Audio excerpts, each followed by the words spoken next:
like, it's so rude. Of course it's so rude. That has never happened to me before. If there's like a quota of crap that you have to put up with before dating gets good, then I kind of hope that this is the last one, because I feel ready to check out.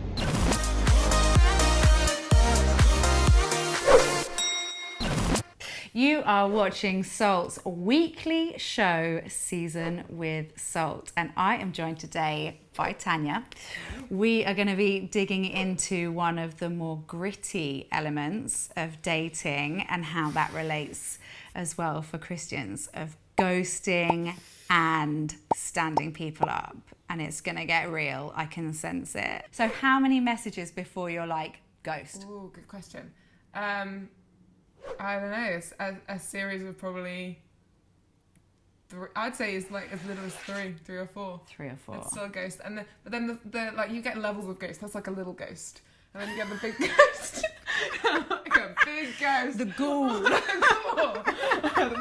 where you've been talking for days and days, like every day for a few weeks, and then just suddenly you're off the radar, and that's a big ghost. Yeah. And then the even bigger ghost, like that ghost at the end of Ghostbusters, huge one. Massive one. Yeah, the massive one. I can picture him now. Is when you've been on a date and then you ghost, and that's a big ghost. I've got a lot of thoughts about this. That is so rude. So rude. If I was the ghost in this, I've little ghosted. I've had like a 3 or 4 back and forth, and then just thought like, I never ignore an actual question, but if it's like kind of fizzling or, okay, it just doesn't feel, or we just keep going back and forth like, how was your day? My day was good. How was your day? And we don't ever actually get that traction into a mutual like interest or something.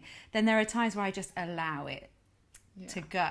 I'm so bad because quite often I'll like, this is not an excuse. This is not acceptable. But this is my excuse, okay? Okay, go on. I tell you what, give me the excuse and I'll give it a mark out of 10. Okay, it's a low one.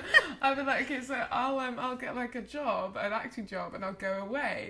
So I literally leave where I live and go somewhere, and I'm like filming or rehearsal for like 12-hour days. I don't even remember. And you don't send them a message to be like, hey, I'm going to be off the grid for a while. Yeah, no, I don't. Yeah, that's a 3. I know, it's awful. Do you think we as Christians should be doing this better? Oh, 100%. I think we do need to actually be better than what I just described with myself. Progress, not perfection. Yeah, absolutely. And I'm going to really progress in this. I think the Bible is like littered with honouring, like the word honour. I was reading a verse earlier, it's like delight in honouring others, which I think is a really cool verse. Yeah. Delight in it. So actually we need to take joy in honouring these people rather than doing what I did and just ignore. Because we should do it better. Too many people just go, nope. Yeah, totally.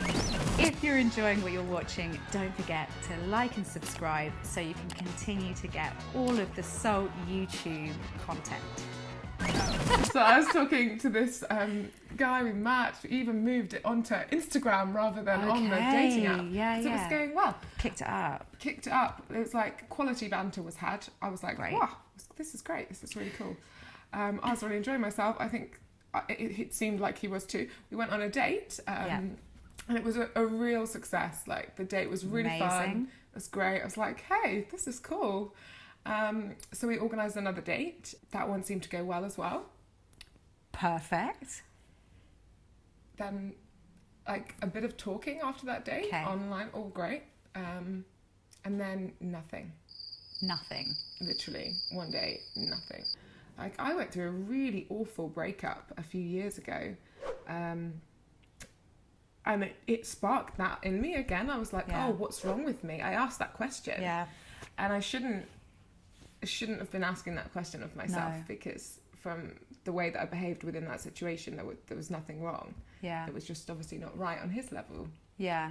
But actually the way he communicated it was wrong. Yeah. Oh, absolutely. Yeah. And actually it's a really good reminder to remember that you're dealing with people that you don't know what they've walked through before. Yeah. So to like again, taking it back to honour, you've got to honour that you have no idea what they're dealing with. Yeah. And that your little rejection might be really big for them in that moment. So I've got one of those stories. Okay. Big ghost, little ghost.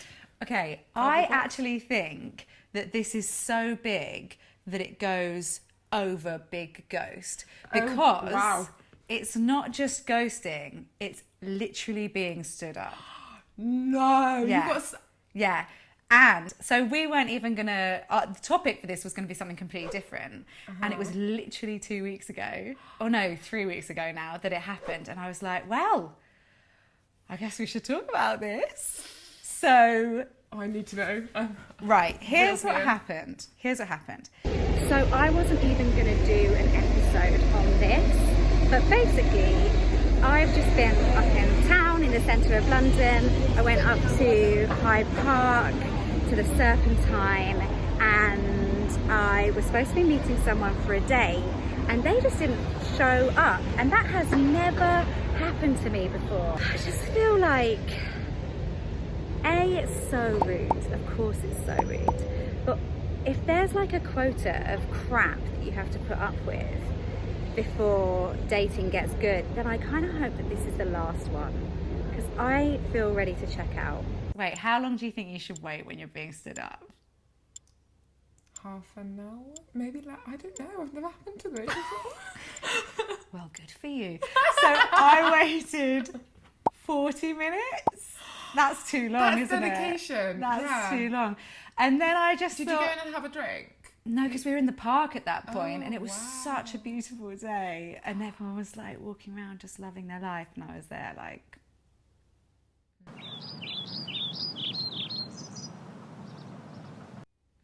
like just saying all the happy people. So then I left, and I just called a friend and was like, I have just been stood up. I recorded myself coming back from the date, and I recorded myself about a week later with an update. So why don't we run the VT? Okay. Okay, I've just gotten back on the bus from that date where the guy didn't show up, and I just want to give you the rundown, a bit more of what happened. So we went on a first date about 2 weeks ago, set up another date for today, but over the course of those 2 weeks there was a full 7 days where he didn't reply to me. So I was convinced that I had been ghosted, and I even put a call out on my Instagram to say, like, what do you do when someone ghosts you? Do you drop them a message? If you do drop them a message, what do you say? And I will almost certainly share those responses with you on this video when we pull it all together. But then he messaged, and I thought, oh, I've not been ghosted. And even when I have been ghosted, I thought it was quite funny, like, oh, it happens, you know, it was one date, whatever. This actually doesn't feel that funny though. To have gone on the date and had him not show up is like, it just makes me feel a bit sad. You know, I felt really like vulnerable standing there waiting for someone who had obviously just decided not to come. Also, I think if I was in a place where I was struggling with my self-esteem, which I have done previously, and genuinely through the grace of God and through a lot of the work that I've done in recovery, I feel like I'm not in that place anymore. And I think if I still felt really vulnerable, this would be really hard, like really damaging. Which just reinforces this idea that I've had that actually dating is only for you when you're in a place where you feel resilient. And if actually your mental health is low, your mood is low, then something like this, I know for me definitely, would be really heartbreaking, and definitely not something I would want to risk when I'm not feeling capable. So yeah, I just kind of wanted to share that experience with you. Not ghosted, just stood up. So that's good. Okay, so it's been a few days since that date where the guy didn't show up. So the non-date, the date that wasn't a date, the stand-up date. In this context, stand-up is just like not very funny, is it? I just thought that. Anyway, it's occurred to me, I've, been thinking like, oh, what an idiot, just not turning up on a day, and I've turned up there. I haven't heard from him at all in like a few days. What if, and bear with me on this, what if something's happened to him and I'm here just like, oh, what an idiot, and actually like he's really unwell, he was hit by a bus, like his phone smashed into a million pieces and he didn't have my number to tell me. I know that everyone who gets like ghosted or stood up considers the idea that there's something way more serious. But like, what if there actually is? Is that so naive? That's so naive, isn't it? I reckon like everyone asks themselves that question and it's actually like 99.9% of people who have literally just been stood up by idiots, isn't it? It's so unlikely something's happened. But if it has, I'm going to get the guilt. But a few days later, when I saw he was like online on WhatsApp, I was like, okay, the harsh truth is, when you think something terrible's happened, nothing terrible's happened. They're just an idiot. Let me get my phone, because I thought to myself, what should I do if he has in fact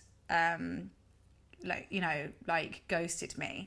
And I put the message out on my Instagram and asked what other people would do. Okay, so 71% said that they would walk away. 29% said that if they were ghosted, they would challenge it. So I also did a thing where I said, okay, if you would message, what would you say? One person said they'd say, hey, not sure why you're ignoring me, can't understand what I did wrong. Ooh, I don't like that. I wouldn't want to give them the power to say what I've done wrong, because who are they to me? But okay, not cool, buddy, not cool. I love this person. I would explain how I felt and how it impacted me, and perhaps in the future be better. One person went for, you are pathetic. So, say it like it is. Why don't you love me? I have come into contact with someone who says that I have inherited great wealth. Would you like to share in it?